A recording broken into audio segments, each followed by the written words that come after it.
did I make that stinking cute stop motion animation of my Corgi butt paperclip bookmark being created without any fancy stop motion apps? Showcasing the creation of a product in an appealing way for social media and your listings is hard.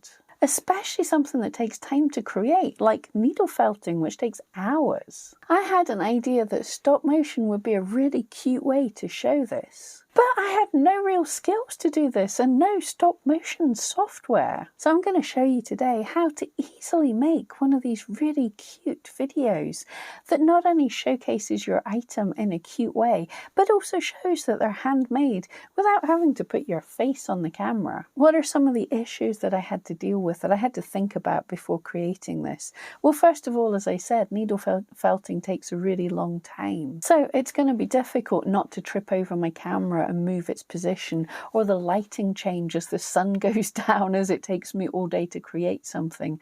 And also for my camera not to overheat or lose what settings that was on my camera. And also if I'm making hundreds of photographs, it's then going to take me hours to edit every photograph. My listing photographs that I create, I can spend a good deal of time editing just one photograph. For the hundreds it's going to need for a stop motion animation, that would take weeks. I know this because in the past I tried to make a stop motion of a dragon flying, and I thought, oh, I'll just edit out the helping hands when the time comes. Yeah, that's taken a very long time to edit those pictures. But as a solution for this, I remembered years ago watching how a stop motion movie was created. I think it was The Nightmare Before Christmas, and they were showing that the characters, rather than sculpt every individual face movement, they swap out the heads. They have a variety of different heads with different expressions to make them talk and sing. They swap out the heads. So I figured, what if I sculpt multiple corgis at different levels of completion and swap them out? If I add in a small amount of live felting at the same time, then this could give me the feel of it all being created while hopefully having something that I could shoot in an hour or less. And to reduce the amount of editing, I decided I had to take the best quality pictures I could in the first place.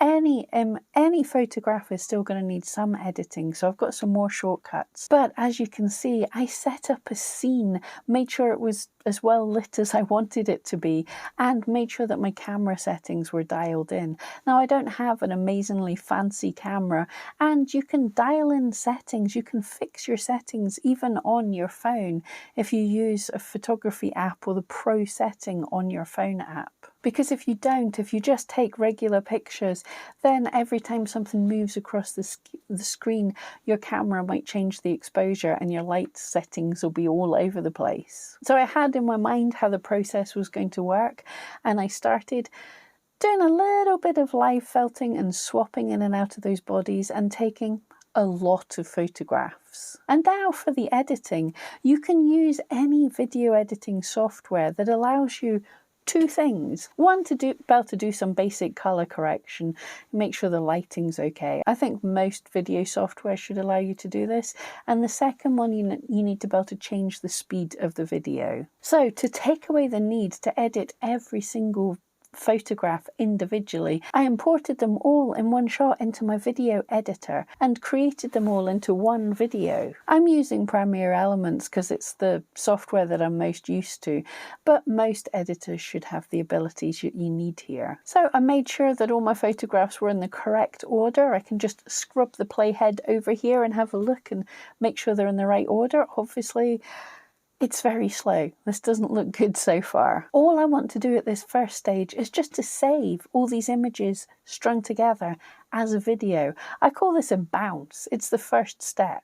And then I open this bounce in the editor. You can see this is now a video. It's not a very good one, but it's a video. All my images are together, so I can tweak the lighting and color right from here. and zoom in and crop the image till it's something that I like the look of. And then it's as simple as speeding this up.